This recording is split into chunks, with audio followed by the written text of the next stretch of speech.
Hi kids, welcome to Miss Nancy's Bible College for Kids. We finished up last time on a Monday with encounters with angels. And I told you we was going to be studying another being. This is the total opposite of angels. And we're going to start studying a created being called Lucifer. I'm going to tell you when sin started. And it was with this being. I'm going to tell you some characteristics of this being, Lucifer, who is also Satan or the devil, and it gives you all the names. And I'm going to tell you some encounters where Jesus speaks to him in different means or different people or beings. So let's just go ahead and get started. I'm going to start this lesson in the book of Isaiah, chapter 14. Verse 12, How art thou fallen from heaven, O Lucifer? Here's one of his titles coming up.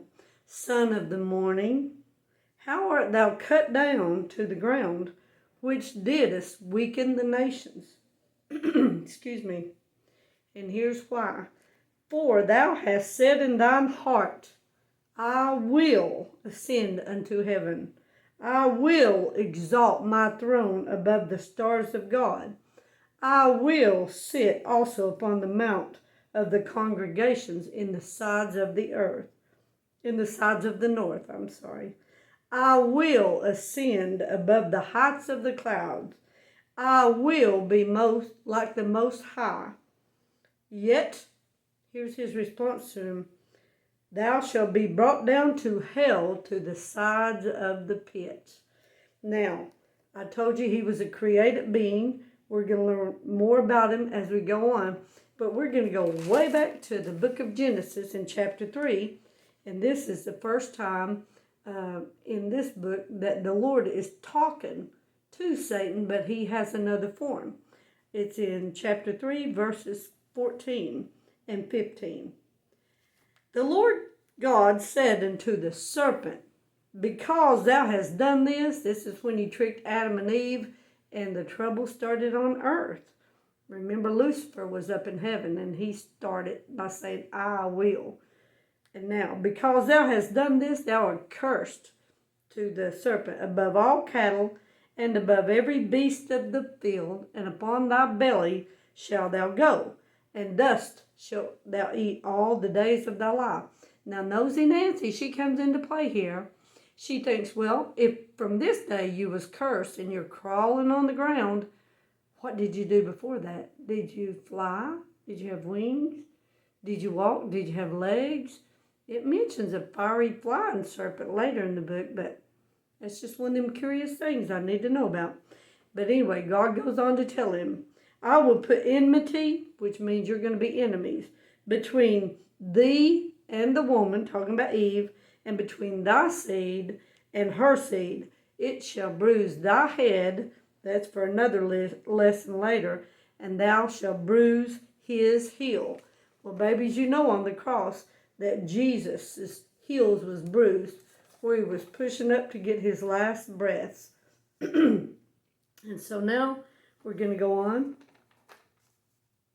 to the next thing about him. And it's in Ezekiel chapter 28. The word of the Lord came again unto me. So this is talking to Ezekiel. And it's talking about, anyway, you'll know. Son of man, say unto the prince of Tyrus. That's the name here that he's addressing Lucifer or Satan. Thus saith the Lord God, because thine heart is lifted up, and thou hast said, I am a God. I sit in the seat of God, in the midst of the seas. Yet thou art a man, and not God, though thou set thine heart as the heart of God. You can think it, but you're not, Satan. With thy wisdom and with thy understanding, thou hast gotten thee riches. Oh, he loves riches and worship, and has gotten gold and silver into thy treasures. By thy great wisdom and by thy traffic hast thou increased thy riches, and thine heart is lifted up. Why this time? Because of thy riches. Therefore, thus saith the Lord God, because thou hast set thine heart as the heart of God, behold, therefore I will bring strangers upon thee, the terrible of the nations, and they shall draw their swords against the beauty of thy wisdom, and they shall defile thy brightness.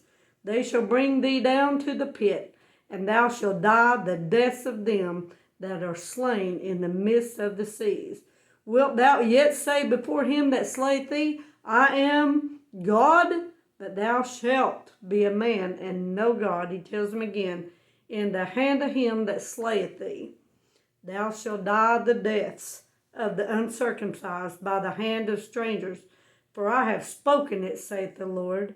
Moreover, the word of the Lord came unto me, talking about Ezekiel, saying, Son of man, take up a lamentation upon the king of Tyrus. First he's mentioned as the prince of Tyrus. Now he's talking about the king of Tyrus, and saying to him, Thus saith the Lord God, Thou sealest up the sun. And here's some more things about Lucifer or Satan. Full of wisdom and perfect in beauty. Think the devil's scary, red horns? No, he's beautiful. Thou hast been in the Eden, in the garden of God. Every precious stone was thy covering. Now guys, just shut your eyes for a minute and imagine this. He's been in Eden, the garden of God. How beautiful that is. Every precious stone is on him. The sardius, the topaz, the diamond, the beryl, the onyx, the jasper, the sapphire, the emerald, and the carbuncle and gold. Every bit of that is part of him. And the workmanship of the tabrets and of the pipes. He was made beautiful. He was made wise. He was made musical.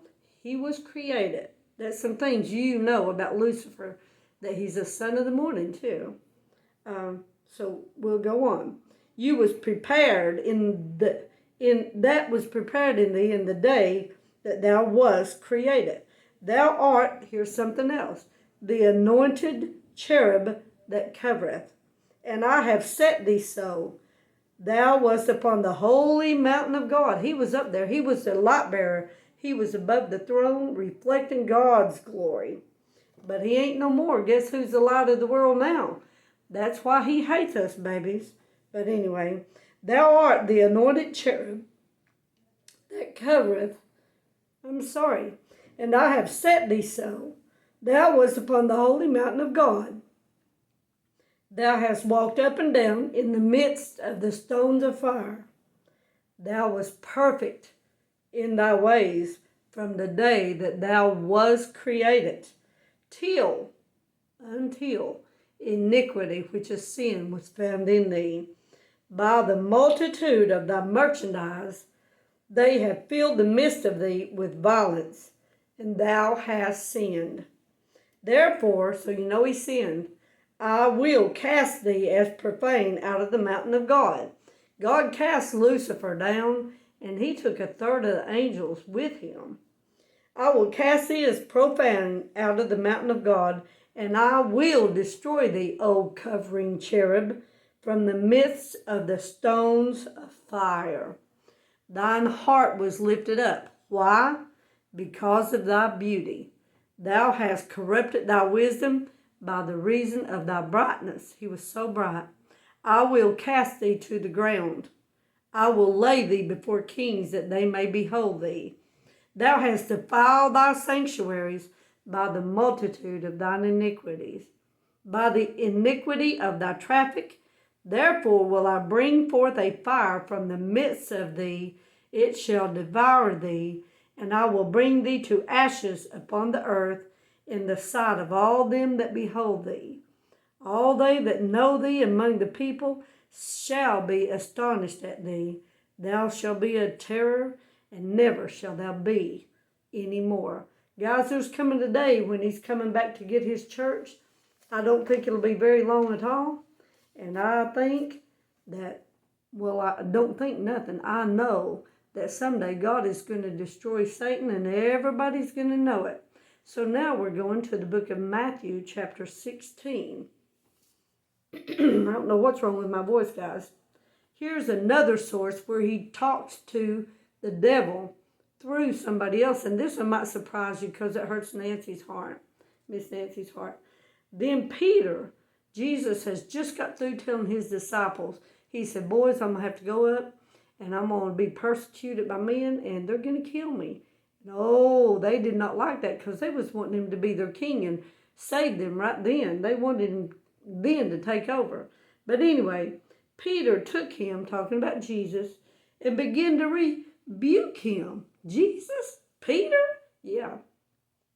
And here's what Peter said. Be it far from thee, Lord, this shall not be unto thee. But he, Jesus, turned and said unto Peter, Get thee behind me, Satan. I'll just stop right there for a minute. Satan can be in us, guys. God can rebuke him, but if we feel something not spiritually right with us, we need to say, Lord, forgive me. And where did that thought come from? I'll tell you where it come from, Satan himself. So don't listen to that voice that is wicked in you. But he turned and said, Get thee behind me, Satan. Thou art an offense to me. For thou savorest not the things that be of God, but those that be of men. So he was talking to Satan inside of Peter. Now we go to the book of Luke, chapter 10.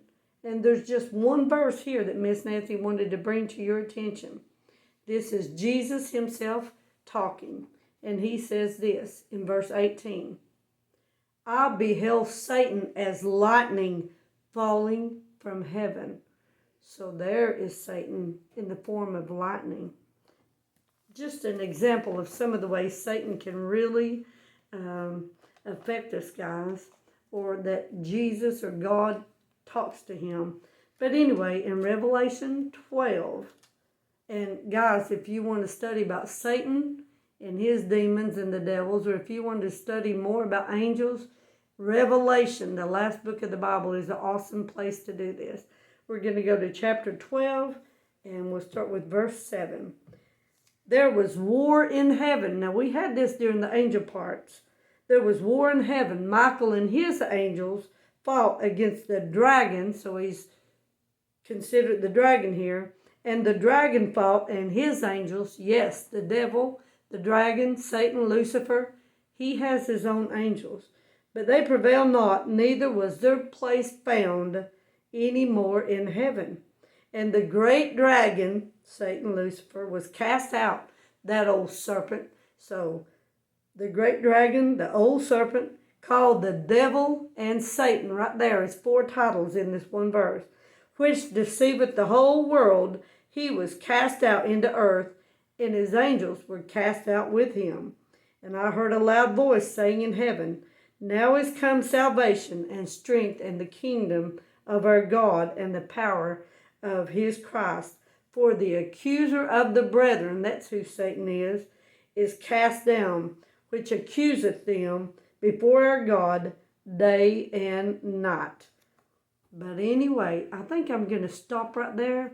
There's a few more lessons that I want to talk about Lucifer or Satan or the dragon, the beast. He's part of the unholy trinity. But guys, that's a lot to know, and this lesson is full of wonderful details. We have angels on our side, and we have the Lord living in us, so we don't have to worry about this. I just want you kids to know about it. Adults struggle more with these things than children ever do, but Miss Nancy wants you to know that through video games and through TV and through boys and girls on the computers and just things that take up all your time, Satan's trying to get your heart and soul. Don't let him. And Jesus wants your heart and soul. Let him. You look to the Lord, and you know how to be saved by believing that Jesus Christ died according to the Scriptures, was buried, and rose again according to the Scriptures. And by believing that, you can ask him to save you, and you know that he will. So guys, you get to choose. Your soul and your heart, everything about you is so important that 2 very big beings, God's the biggest, But don't think that Lucifer's somebody you can deal with, you can't, or the devil. Don't. Even the angels rebuked him in the name of the Lord. They said, the Lord rebuke you, because they're not powerful enough to take care of him. Remember, the angel wrestled with one of his angels. But anyway, guys, I hope you like this lesson, even though it's scary. It ain't got nothing to do with us. So I'll tell you the end of Lucifer and the devil next time, but I've got a couple of more encounters with him, okay? Bye, kids.